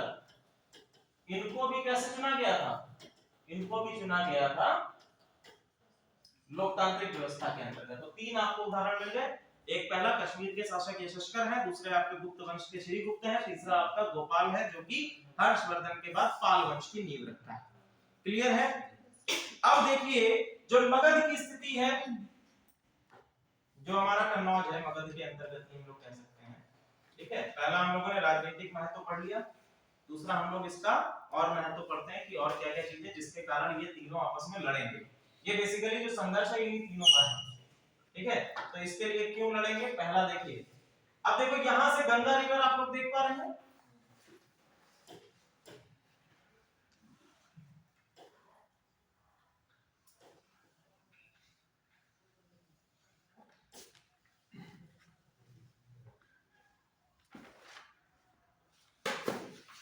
गंगा रिवर आप लोगों की, ये गंगा रिवर है मान लीजिए, गंगा। दूसरी इसकी सहायक नदी है यमुना। ठीक है। और इसी के बीच में आपका यहाँ पर पड़ता है कन्नौज। तो ये कौन सा रीजन हो गया भैया? ये हो गया दोआब का रीजन। गंगा यमुना दोआब। ठीक है। दो नदियों के बीच का क्षेत्र है, यानी कि यहाँ पर जो आपके प्राकृतिक संसाधन होंगे वो कैसे होंगे? ज्यादा होंगे। यहाँ पर आप कृषि भी कर सकते हैं, सारी चीजों की उपलब्धता होगी, जल की उपलब्धता होगी। दूसरी चीज जो हर्षवर्धन, दूसरी चीज क्या होगी? ये नदियां एक ट्रेड रूट प्रदान करती हैं, जिसको हम लोग जल व्यापार मार्ग का निर्माण करती हैं। ये भी आपके लिए इंपॉर्टेंट है। सबसे इंपॉर्टेंट चीज क्या थी कि हर्षवर्धन की जो लेगेसी है, हर्षवर्धन कन्नौज में एक लेगेसी बनाकर गए। तो ऐसा मानना था कि हर्षवर्धन जो कन्नौज पर अपने शासन सत्ता को स्थापित कर लेगा, वो संपूर्ण भारत में प्राचीन समय की तरह, गुप्त वंश की तरह, मौर्य वंश की तरह अपने एक केंद्रीकृत शासन स्थापित कर लेगा। ठीक है। तो इस वजह से ये तीनों ही आते हैं। क्लियर है? आगे हम लोग देखेंगे क्या क्या चीजें चल रही हैं, क्या संघर्ष होता है। अब जो आपका ट्रिपाइट स्ट्रगल है, जो त्रिपक्षीय संघर्ष है, वो बेसिकली 6 चरणों में विभाजित है। त्रिपक्षीय संघर्ष जो है आपका, ये कितने चरणों में है? 6 चरणों में विभाजित है, जिनको हम लोग एक एक करके डिस्कस करेंगे। सबसे पहला देखिए, भारत का एक नक्शा बना लीजिए।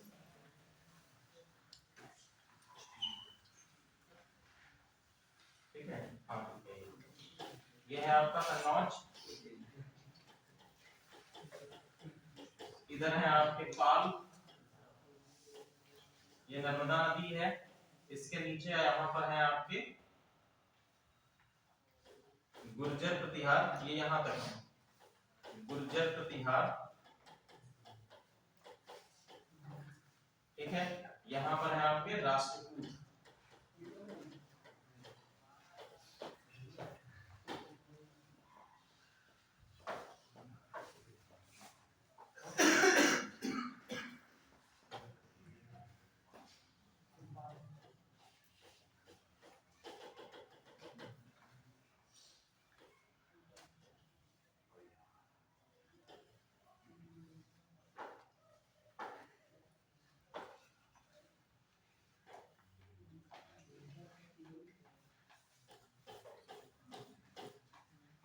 ये जो आपका क्षेत्र है, यहाँ पर बेसिकली शासन है आयुध वंश का। जो मगध का क्षेत्र है, उसके बाद कन्नौज और मगध का जो क्षेत्र यहाँ पर शासन है किसका? आयुध वंश का। आयुध वंश में दो भाई हैं, एक है आपका चक्रायुध और दूसरा है आपका इंद्रायुध। ठीक है जी। आयुध वंश में दो शासक हैं, पहला है आपका चक्रायुध और दूसरा है आपका इंद्रायुध।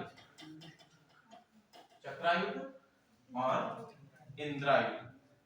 ओके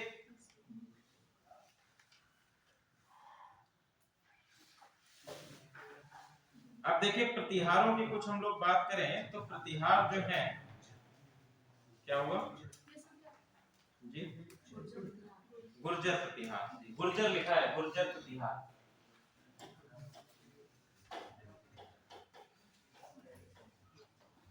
गुर्जर प्रतिहार। ठीक है अब यहाँ पर पाल वंश में आपका पहला शासक हम लोगों ने किसको बताया? गोपाल। गोपाल के बाद आपका अगला शासक है धर्मपाल, जिसके समय में आपका ट्रिपिटाइट स्ट्रगल या त्रिपक्षीय संघर्ष शुरू होता है। यहाँ पर आपका धर्मपाल है।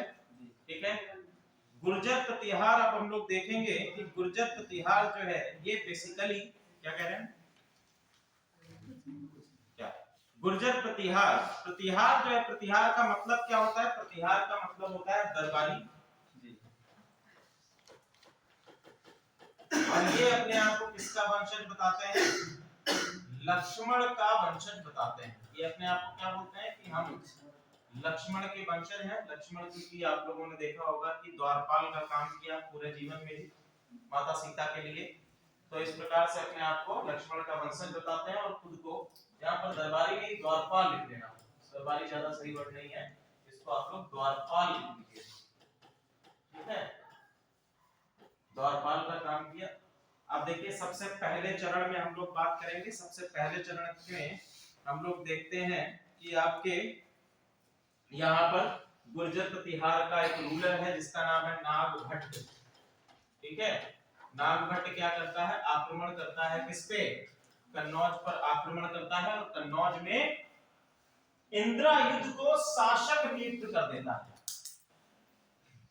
आक्रमण करके जीतता है और इंद्रायुध को क्या कर दिया इसने?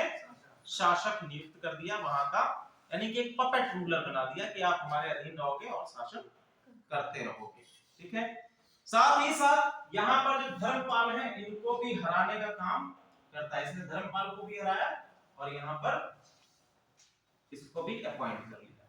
ठीक है अगला जो चरण है आपका द्वितीय चरण। द्वितीय चरण में हम लोग देखते हैं कि धर्मपाल के बाद राजा बनता है गोविंद तृतीय।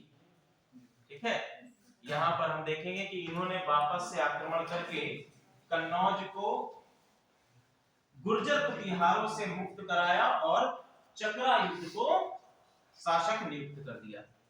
ठीक है द्वितीय चरण में गोविंद तृतीय आ जाते हैं, शासक बदल रहे हैं। जब हम लोग पाल वंश पढ़ेंगे अलग अलग तो अलग अलग वंशों के बाद आप लोग ये चीजें देखेंगे। सारी चीजें समझ में आ रही हैं? ठीक है गुर्जर प्रतिहारों का एक नोट बनाकर लिख लीजिए कि यह पहला राजपूत राजवंश है।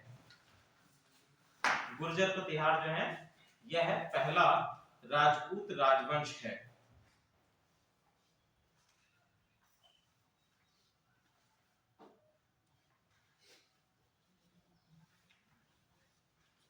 पहला राजपूत राजवंश है। ठीक है एक और नोट इसमें लिख लीजिए कि त्रिपक्षीय संघर्ष में अंततः विजय गुर्जर प्रतिहारों की होती है।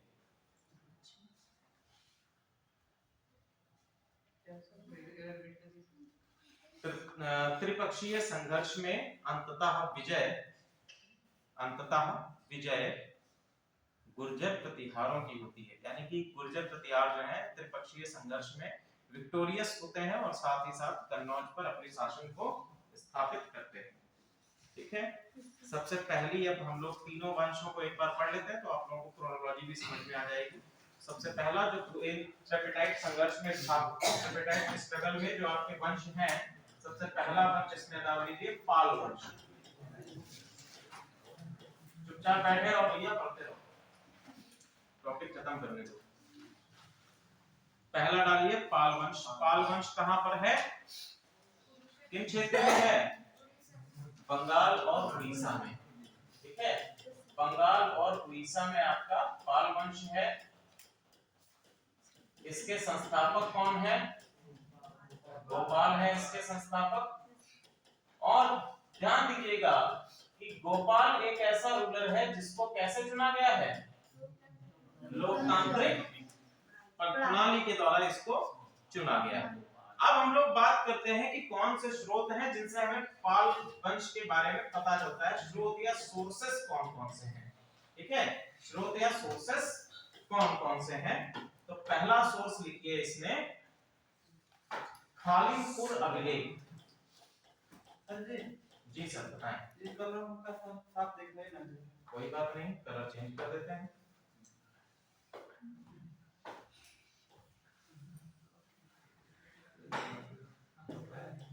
ये सर साफ दिखाई दे रहा है।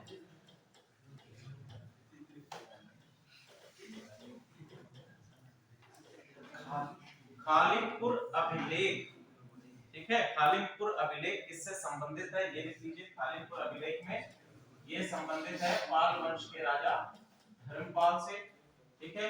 अगला अभिलेख है हमारा मुंगेर अभिलेख, फिर है बादल स्तंभ अभिलेख,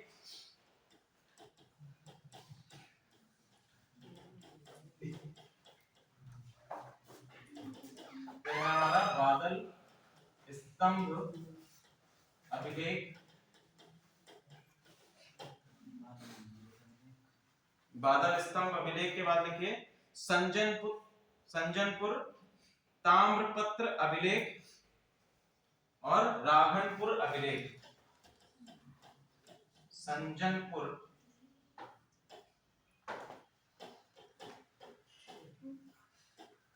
ताम्रपत्र सर क्या लिखा? बादल स्तंभ अभिलेख। स्तंभ अभिलेख है मतलब कि आपका पिलर एडिक्ट है, जी जी, ठीक है। पिलर एडिक्ट का मतलब समझ रहे हैं ना? समझ रहे हो या ऐसे ही यस सर बोल देते हो? समझ रहे हो तो हमको भी समझाओ। कोई लोग खड़े होकर बता दे।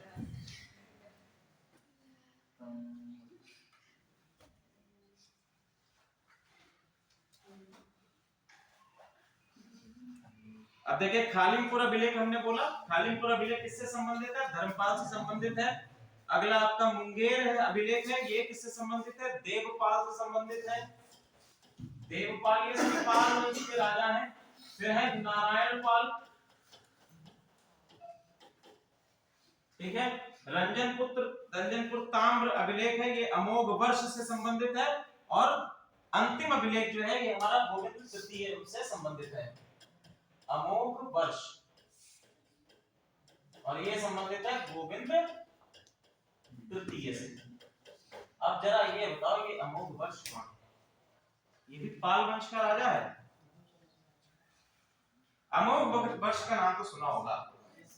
ये किस वंश से संबंधित है? अमोघ वर्ष जो है ये किससे संबंधित है भैया? ये राष्ट्रकूट वंश से संबंधित है। ध्यान दीजिएगा बाकी सारे राजा जो हैं ये आपके पाल से हैं, पाल वंश से हैं। और ये अमोघ वर्ष जो है ये आपका राष्ट्रकूट वंश से है। अलग इसको थोड़ा सा लिख लीजिएगा इसमें कि ये राष्ट्रकूट वंश से संबंधित है, ठीक है। बादल स्तंभ बता दें।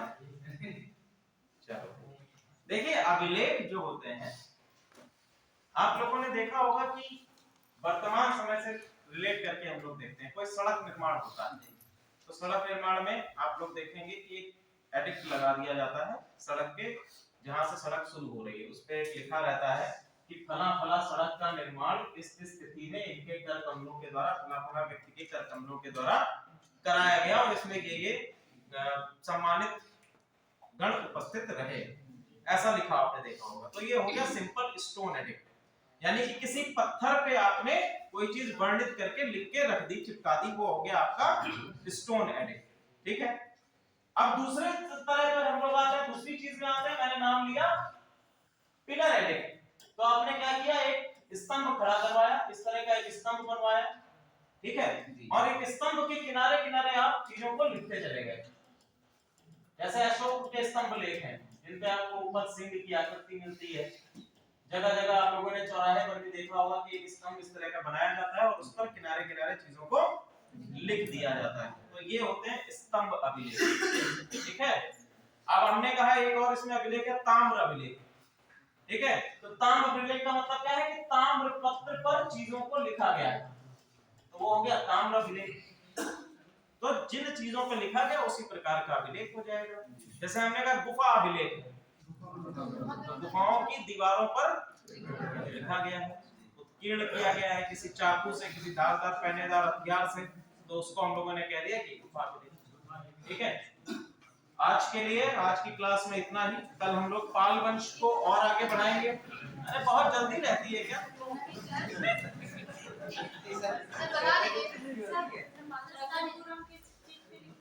कौन सा? राधनपुर अभिलेख, ये आपका स्टोन एडिक्ट शिलालेख। चलिए ठीक है, आप लोग आराम से जाइए और नेक्स्ट क्लास में जो हम लोग मिलेंगे तो हम लोग अरब इन्वेजन्स करेंगे, यानी कि भारत में होने वाले अरब आक्रमण कौन कौन से हैं, और साथ ही साथ जो हमारे पश्चिमी दर्रे हैं, जैसे आपका खैबर दर्रा है जहां से अलग अलग आक्रमणकारी आए। Okay, thank you class.